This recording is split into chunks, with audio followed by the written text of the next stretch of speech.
नमस्ते किसान भाई और बहनों। कृषि ज्ञान चैनल के एक नए एपिसोड में आपका स्वागत है। किसान भाई और बहनों, आज के एपिसोड में हम बात करेंगे आलू और उसमें लगने वाले अर्ली और लेट ब्लाइट बीमारियों के बारे में। किसान भाई और बहनों, आलू विश्व की सबसे महत्वपूर्ण खाद्य फसल है। आलू भारत में उपोष्णकटिबंधीय परिस्थितियों में उगाई जाने वाली एक समशीतोष्ण फसल है। आलू एक ऐसी फसल है जो हमेशा गरीब आदमी का दोस्त रही है। देश में आलू की खेती पिछले 300 वर्षों से भी अधिक समय से की जा रही है। सब्जी प्रयोजनों के लिए यह इस देश में सबसे लोकप्रिय फसलों में से एक बन गया है। आलू एक किफायती भोजन है। वे मानव आहार को कम लागत वाली ऊर्जा का स्रोत प्रदान करते हैं। किसान भाइयों और बहनों, हिमाचल प्रदेश में आलू की बिजाई का समय देखें तो निचले पर्वतीय क्षेत्र 800 मीटर ऊंचाई तक, पतझड़ वाली फसल मध्य सितंबर, मध्य अक्टूबर, बसंत वाली फसल जनवरी से फरवरी, मध्य पर्वतीय क्षेत्र 800 से 1600 मीटर, मध्य जनवरी, ऊंचे पर्वतीय क्षेत्र 1600 से 2400 मीटर, मार्च से अप्रैल, बहुत ऊंचे पर्वतीय क्षेत्र 2400 मीटर टर से अधिक, अप्रैल से मई शुरू हो जाती है। किसान भाइयों और बहनों, अर्ली ब्लाइट या अगेती ब्लाइट और लेट ब्लाइट दो ऐसी बीमारियां हैं जो सोलानेसी परिवार के आलू और टमाटर के पौधों को प्रभावित करती हैं। किसान भाइयों और बहनों, ब्लाइट को हिंदी में झुलसा कहते हैं। अगेती ब्लाइट अपेक्षाकृत गर्म तापमान में अल्टरनेरिया कवक के कारण होता है।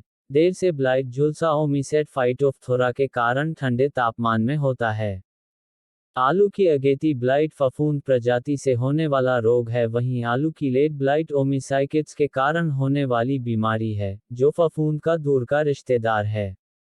आलू की अगेती ब्लाइट रोगज़नक 24 से 29 डिग्री सेल्सियस की सीमा में थोड़ा गर्म तापमान पसंद करता है, वहीं आलू की लेट ब्लाइट में रोगज़नक 12 से 18 डिग्री सेल्सियस की सीमा में एक नम और ठंडे तापमान का समर्थन करता है।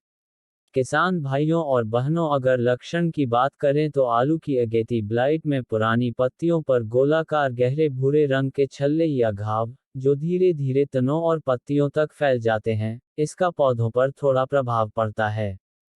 वहीं आलू की लेट ब्लाइट में पत्तियों, डंठलों और तनों पर अनियमित आकार के घाव, आलू के कंद सड़ने लगते हैं, पूरे पौधे पर कपासी सफेद फफूंद की वृद्धि दिखाई देती है, पौधे गंभीर रूप से प्रभावित और क्षतिग्रस्त हो जाते हैं। आलू की अगेती ब्लाइट में संक्रमण का कारण पौधों पर लंबे समय तक गीलापन से होता है। वहीं आलू की लेट ब्लाइट में बीजाणु ठंडी और गीली स्थितियों में फैलते हैं। किसान भाइयों और बहनों, आलू की लेट ब्लाइट पत्ती सड़न या घावों के विकास का कारण बन सकती है। जब युवा अवस्था में संक्रमण होता है, तो यह युवा पौधों में मुरझाने या मोड़ने का कारण बनता है। वयस्क अवस्था में तने गहरे भूरे और सड़न जैसे हो जाते हैं, जबकि पत्तियों में पानी से भरे अनियमित घाव होते हैं। अंत में पौधे के बड़े हिस्से सड़ जाते हैं, अंततः पौधे की मृत्यु हो जाती है। आलू की अर्ली ब्लाइट और लेट ब्लाइट में क्या समानताएं हैं? आलू की अर्ली ब्लाइट और लेट ब्लाइट गंभीर बीमारियां हैं जो दुनिया में व्यापक रूप से फैली हुई हैं। इनसे आलू के उत्पादन को भारी नुकसान होता है। ये दोनों रोग टमाटर और कुछ अन्य सोलानेसी सब्जियों में भी देखे जाते हैं।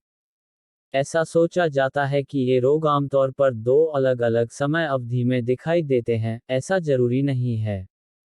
ये एक ही समय में भी हो सकते हैं। रोकथाम: रोग मुक्त क्षेत्रों से बीज के लिए आलू के कंदों का उपयोग यह सुनिश्चित करने के लिए करें कि बीज कंद के माध्यम से रोगज़नकों का परिवहन न हो। खेत में संक्रमित पौधों की सामग्री को ठीक से नष्ट कर देना चाहिए।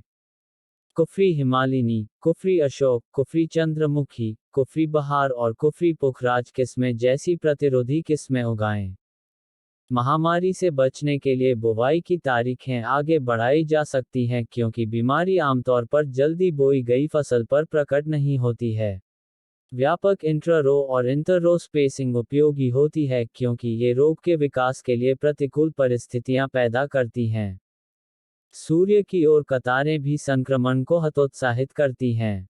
शुरुआती लक्षण दिखाई देने पर फफूंदनाशी स्प्रे डाइथेन M45 या डाइथेन J78 का छिड़काव करना चाहिए। छिड़काव 10 से 12 दिन के अंतराल पर दोहराना चाहिए। किसान भाइयों और बहनों, आशा करते हैं आज का एपिसोड आपको पसंद आया होगा। किसान भाइयों और बहनों, वीडियो को लाइक करें, अपने किसान मित्रों के साथ शेयर करें और चैनल को सब्सक्राइब करें। धन्यवाद।